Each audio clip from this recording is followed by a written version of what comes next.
What's up, guys, and welcome to tonight's episode of the Boarding Family.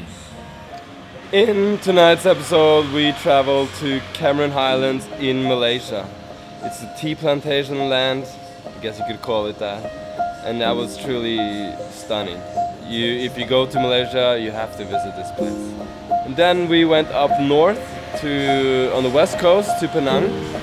That's a city full of history. So I'll see you guys there, and if you haven't subscribed already, there's a button down here. And see you guys.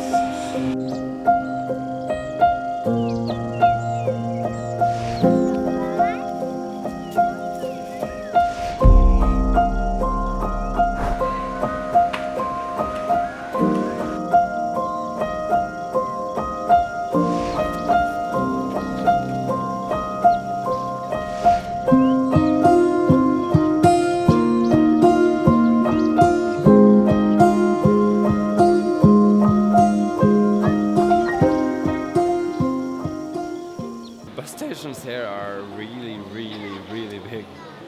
It's like an airport. So Ingeborg's in line here, and just gonna buy a ticket, and then we go to Cameron Highlands. We made it to the bus. It was 35 ringgit per person. We bought 3 tickets because the seats are so wide, and look, Theodore is already sleeping. Yeah, that was quick. Tired boys. So it takes us about, we thought it was two or 3 hours, but now when we started, the bus driver said it was about 4 hours. So we'll see who gets right. 2 hours, 3 hours, 4 hours. It really doesn't matter when it's as nice as this.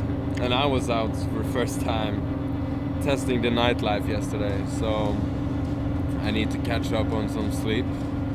So for me, it's just perfect. I sleep good when I travel with a car or a bus. Can't sleep on planes, but a car or a bus, yeah, it's perfect for me. What are you saying, Greg? Do you sleep well on buses?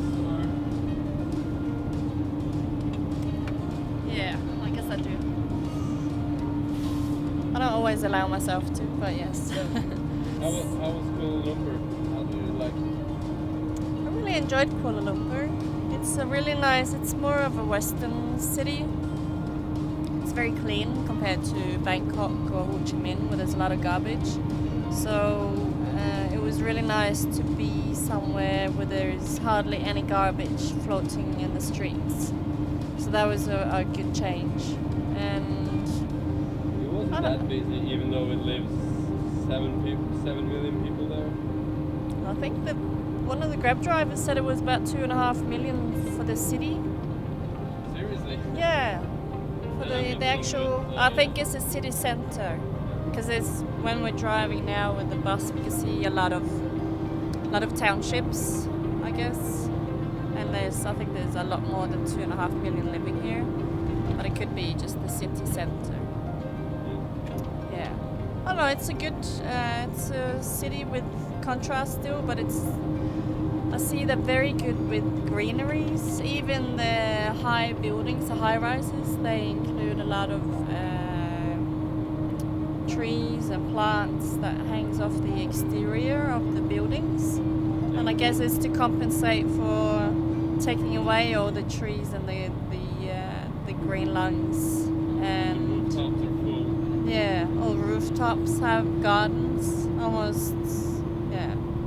Most of them ones that we've seen anyway. So it's a good way to get the greenery back into a city, even though it has a lot of high rises. You recommend Kuala Lumpur for other travelers? Yeah, definitely it's worth seeing. Even if you're transiting through, make sure that you have at least one night in Kuala Lumpur, just to have a look and get the feel of the city, and definitely go to the Batu caves. That was a really good experience. And I think we could have explored so much more of the city, both downtown and on the outside, on the outskirts. but that will have to be for another time. We can't see everything. And with 2 little boys, we have to take care of them as well, and they get tired walking around in the big city. And it's been really hot. Yesterday was very hot. It's probably like 37 degrees, and I think the humidity is up over 90% here. So it gets very hot. So a few hours out in that heat in the big city is enough. Yeah. And for kids, it's more than good enough. It's more than, it's because there's so many play parks here, playgrounds, and they're really good. Very good. It's not just a swing or a climbing tower. They have almost playground parks free for the public. And our boys went straight into role play as soon as they got there, and it was really fun to see. So they definitely know how to make play parks here. So no problem traveling with children in Kuala Lumpur. So it'd be nice to get out into the countryside and to the beaches. We're heading out to an island as well. So we're going to show you Cameron Highlands when we get there and see what it's like. So we made it to Cameron Highlands. You can see here's the gang. So there was a pizzarella here. That was the first thing we saw. We were hungry, so we just sat down and we checked it out on TripAdvisor, and it mostly got 5 stars. The hotel is up here somewhere. We got our pizza. I went for the BBQ pizza. I went for the Hawaiian pizza, and Ingrid for pumpkin soup. And after that we got 500 meters to walk to our hotel. We're gonna stay there for 2 nights, so we have 1 full day to explore. We're going to a tea plantation, which is basically why we came here. The pictures looks just amazing.